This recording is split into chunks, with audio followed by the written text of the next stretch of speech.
It's a beautiful summer day, the sun is shining, and the temperature is fair. Suddenly, the sky darkens and the wind picks up as dark, low-lying clouds roll overhead.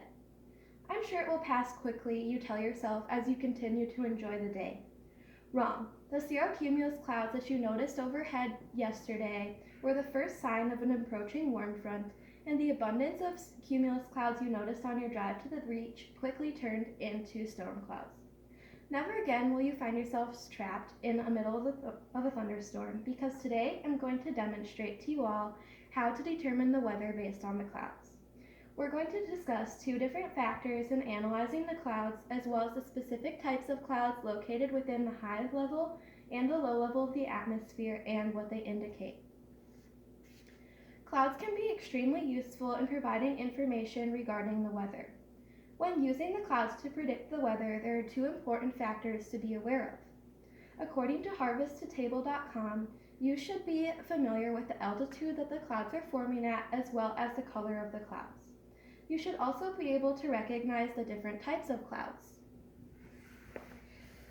There are three main different types of cloud shapes. We have the cirrus, shown here, meaning curl, cumulus here, meaning pile or heap, and the stratus, shown here and here, meaning spread far across the sky.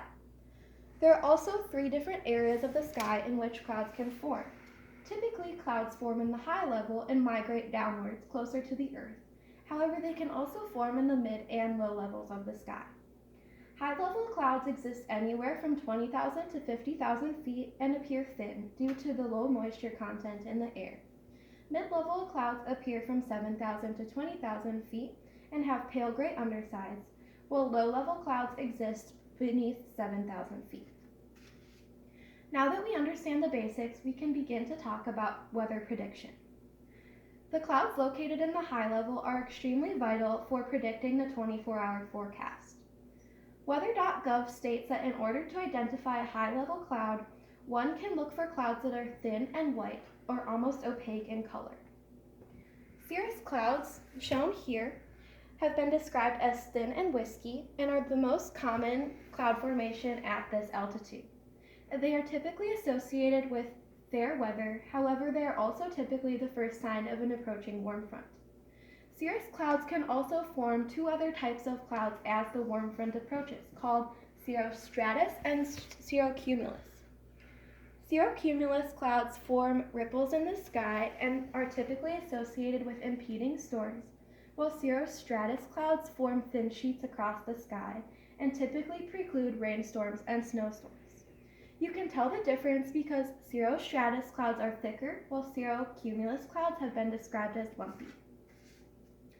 While high-level clouds are very important for helping to determine tomorrow's weather, low-level clouds can help us to determine today's.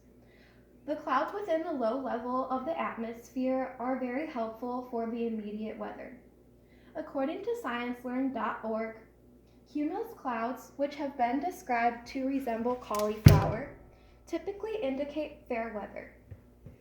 They can be associated with nice dry weather, however, occasional light rainstorms have been observed.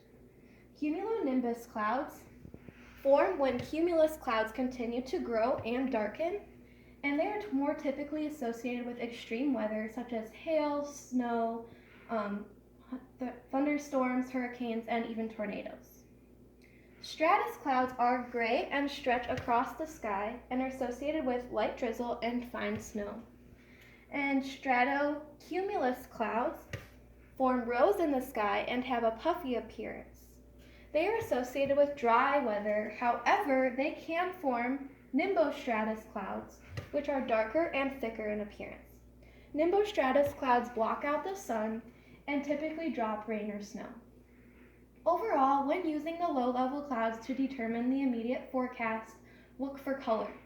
The darker the cloud, the more likely it is to be associated with more extreme weather. In conclusion, clouds are an extremely reliable source of information regarding the 24-hour and immediate forecast. Gone are the days of pulling out your phone to check the weather as a cloud rolls overhead, because you have all learned how to analyze the clouds for yourselves. Next time you wonder what type of weather the day will hold, remember the two factors. altitude, and color, and then analyze the clouds that currently exist around you.